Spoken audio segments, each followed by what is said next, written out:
जय हिंद दोस्तों, SSCGD हिंदी का प्रैक्टिस सेट नंबर 2 हम आज करवाने वाले हैं। यदि आप पहला जो फर्स्ट सेट है उसको यदि आपने नहीं देखा है जाके देख सकते हैं। ठीक है, तो टॉपिक इसमें रहेगा विलोम शब्द, पर्यायवाची शब्द, मुहावरे, वर्तनी और अनेक शब्दों के लिए एक शब्द, जो अक्सर एग्जाम में यही सब पूछा जाता है। ठीक है, पहला क्वेश्चन यहाँ पर है, कृतज्ञ का विलोम शब्द क्या है? तो कृतज्ञ का विलोम शब्द होता है, क्या होता है? कृतघ्न। कृतघ्न। ओके, बढ़ते हम लोग नेक्स्ट क्वेश्चन की ओर। 52 नंबर, सरस्वती का पर्यायवाची शब्द क्या है? तो सरस्वती का पर्यायवाची शब्द आपको पता होगा, वीणा पानी। वीणा पानी। नेक्स्ट क्वेश्चन की तरफ हम लोग बढ़ते हैं। क्वेश्चन नंबर 53, सही वर्तनी वाले शब्द का चयन करें। ऐतिहासिक इनमें से कौन सा सही है? ठीक है, तो ऐतिहासिक, ऐतिहासिक नंबर 1 ही सही है। नेक्स्ट क्वेश्चन है, ईंट से ईंट बजाना, इसका अर्थ क्या है? ईंट से ईंट बजाना का अर्थ होता है विनाश करना या फिर कड़ा मुकाबला करना। ठीक है, कड़ा मुकाबला करना। ईंट से ईंट बजाना मतलब कड़ा मुकाबला करना। क्वेश्चन नंबर 55 है, जंगल में लगने वाली आग को क्या कहते हैं? तो जंगल में लगने वाली आग को बोलते हैं दावानल। ठीक है, और जठरा नल किसको बोलते हैं? जठरा नल बोलते हैं पेट की आग को। ठीक है, और बड़वा नल बोलते हैं समुद्र की आग को।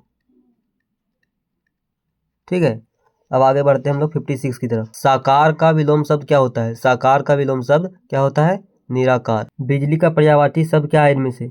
तो बिजली का पर्यायवाची शब्द क्या है? दामिनी। दामिनी होता है बिजली का पर्यायवाची शब्द। और इसके अलावे चपला, विद्युत, तड़ित, ये सब क्या है? सारे के सारे पर्यायवाची हैं बिजली का। ठीक है, नेक्स्ट क्वेश्चन है, रिक्त स्थान भरें, हमें अपने देश पर क्या होना, क्या है? हमें अपने देश पर गर्व है, दर्प है, घमंड है, अभिमान है। तो हमें अपने देश पर गर्व है, सबसे सुटेबल क्या होगा? गर्व।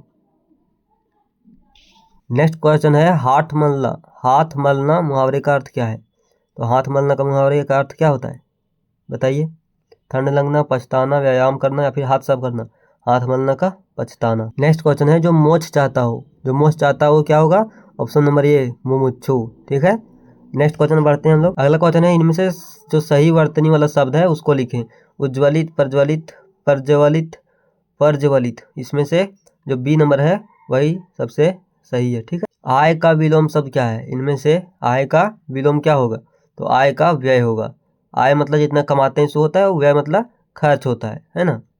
तो आय का विलोम व्यय होगा। घी के दिए जलाना। घी के दिए जलाना क्या होगा? खुशी मनाना। जिसका कोई आकार ना हो उसको क्या बोलते हैं? निराकार। पक्षी का एक पर्यायवाची बताओ इसमें से। तो पक्षी का खग। सही वर्तनी चुनिए इसमें। मातृभूमि कौन सा सही होगा? ये भी क्वेश्चन बहुत बार पूछ चुका है, तो इसको आप ध्यान दीजिएगा। ठीक है, तो मातृभूमि जो बी नंबर वाला है वही सबसे राइट। ठीक है, संयोग का विलोम क्या होगा? अगला क्वेश्चन है, संयोग का विलोम क्या है? तो संयोग का विलोम क्या होगा? वियोग। कान भरना मुहावरे का अर्थ बताया। कान भरना क्या होगा? चुगली करना, ये तो आपको मालूम होगा। जो कभी बूढ़ा ना हो, कभी बूढ़ा ना हो उसको अजर बोलते हैं, है ना? अजर, अमर, अजर होगा। ठीक है, इसका आंसर अजर। अगला क्वेश्चन है, पृथ्वी का पर्यायवाची शब्द क्या होगा? तो पृथ्वी का पर्यायवाची वसुंधरा होता है। ठीक है, क्वेश्चन नंबर 72 है, वाक्य में त्रुटि ढूंढे। मैंने फल खाया और पानी पिया, तो इसमें कोई त्रुटि है? हाँ, तो ऑप्शन नंबर ए होगा। और बी कब होगा? जब शुद्ध है ना? यदि त्रुटि नहीं है तो बी होगा, और यदि है तो हाँ, मतलब ये में टिक मारिए। ठीक है, तो क्या होगा? मैंने फल खाया और पानी पिया, तो ये बिल्कुल सही है, इसलिए त्रुटि इसमें नहीं है, मतलब ऑप्शन नंबर बी होगा इसका। ठीक है, अगला क्वेश्चन, आस्तिक का विलोम क्या होगा? आस्तिक का नास्तिक है। लोहा मानना का मुहावरे का अर्थ क्या होगा? लोहा मानना, प्रभाव को स्वीकार करना, श्रेष्ठता मानना। ठीक है, जिसकी आने की तिथि मालूम ना हो उसे अतिथि। नेक्स्ट क्वेश्चन है, फूल का पर्यायवाची क्या होगा? तो फूल का पर्यायवाची क्या होगा? सुमन। और इसके अलावे पुष्प, कुसुम, परसुन, ये सब क्या होगा? सारे पर्यायवाची होंगे फूल का। अब इसमें से सही वर्तनी चुनिए। परीक्षा कौन सा सही होगा इनमें से? तो परीक्षा क्या, कौन सा सही होता है? परीक्षा बी नंबर वाला सही है। सफल का विलोम क्या होगा इनमें से? सफल का विफल। अंधे की लाठी मुहावरे का अर्थ बताइए। अंधे की लाठी क्या होगा? एकमात्र सहारा, है ना? अंधे की लाठी, बात से पता चल रहा है, अंधे के लिए लाठी ही होता है उसका सहारा, इसलिए क्या होगा? एकमात्र सहारा।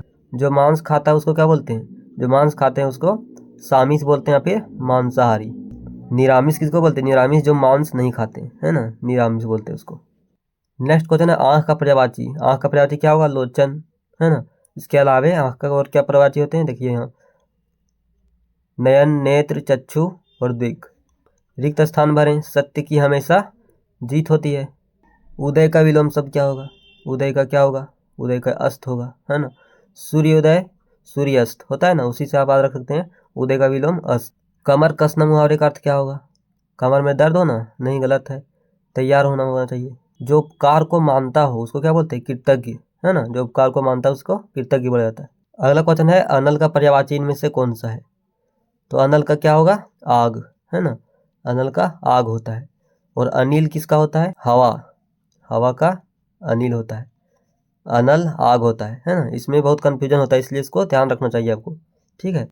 अगला क्वेश्चन है, सही वर्तनी चुनिए। घनिष्ठ का कौन सा इनमें से सही होगा? तो सबसे नंबर 1 वाला ही सही है, घनिष्ठ ऐसा होता है। ज्येष्ठ का विलोम शब्द बताइए। ज्येष्ठ का विलोम क्या होगा? कनिष्ठ, है ना।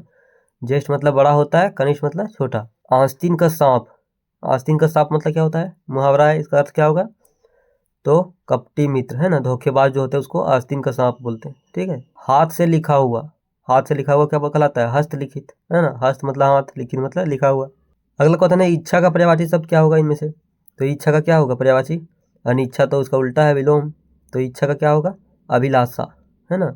इसके अलावे और भी हो सकते हैं जो यहाँ पर हमने लिखे हैं, कामना, चाह और आकांक्षा। वाक्य को शुद्ध करें। वहाँ अनेकों लोग थे, इसमें क्या त्रुटि है? अनेकों गलत है या फिर लोग गलत है या फिर कोई त्रुटि नहीं है? तो सही वाक्य क्या होगा? अनेकों होगा। अनेकों यहाँ पर गलत है, क्यों? क्योंकि वहाँ अनेक लोग होगा, है ना। अनेक होगा, यहाँ अनेकों की जगह अनेक रहना चाहिए। अनेक खुद बहुवचन होता है, इसलिए इसका अनेकों करना गलत हो जाता है ना। तो अनेकों कभी नहीं करना चाहिए, अनेक होगा, ठीक है। बंधन का विलोम शब्द क्या होगा? बंधन का क्या होगा? मोक्ष, मुक्ति, है ना। बंधन मतलब कैद किया हुआ है, मोक्ष मतलब उसको मोक्ष मिल गया, मुक्ति मिल गया। गूलर का फूल होना, मुहावरे का अर्थ क्या है? तो गूलर का फूल क्या होता है? दुर्लभ होता है, जो दिखाई नहीं देता है ना। दुर्लभ होता है मतलब बहुत रेयरली मिलता है सब, है ना। इसलिए इसका ऑप्शन नंबर बी सबसे राइट है। जो जन्म से ही अंधा होता है उसको क्या बोलते हैं? अंधभक्त, नहीं, अंधभक्त तो गलत है। जन्मांध, यस, जन्म आंध, मीनिंग सही पता चलता है, यही होगा। अगला क्वेश्चन है, नौका का पर्यायवाची शब्द क्या है? तो नौका का क्या होगा? तरुणी, तरणी, क्या होगा? तरणी, है ना। आप कंफ्यूज नहीं होइएगा तरुणी और तरणी में, तरणी होगा इसका राइट आंसर, ठीक है। अब आप शारीरिक का सही वर्तनी बताइए। शारीरिक कौन सा होगा? तो शारीरिक होता है, शारीरिक, है ना। यहाँ पर दीर्घ ई होता है, ठीक है। तो आप इसमें कंफ्यूज नहीं होइएगा, ये इसका सही आंसर होगा। प्रशंसा का विलोम बताइए। प्रशंसा का निंदा होगा, है ना। प्रशंसा करता है उसका उल्टा क्या होगा? निंदा करना। घोड़े बेचकर सोना, ये तो आपको आता होगा। घोड़े बेचकर सोना क्या होगा? निश्चिंत होना, गहरी नींद में सोना। जो बिना तिथि बताए आए उसको क्या बोलते हैं? अतिथि। ऑलरेडी पहले भी आ चुका है क्वेश्चन, है ना। अतिथि इसका राइट आंसर हुआ। तो ये था आज का लास्ट क्वेश्चन, ठीक है। तो यदि आप ऐसे ही और भी क्वेश्चन जीडी के लिए तैयारी करना चाहते हैं तो जीके जीएस का भी हमारे प्लेलिस्ट में आपको मिल जाएंगे, तो जाके आप देख सकते हैं, ठीक है। तो चैनल में जाकर विजिट करिए, और यदि आपको वीडियोज अच्छे लगते हैं तो वीडियो को लाइक जरूर करिएगा, ठीक है।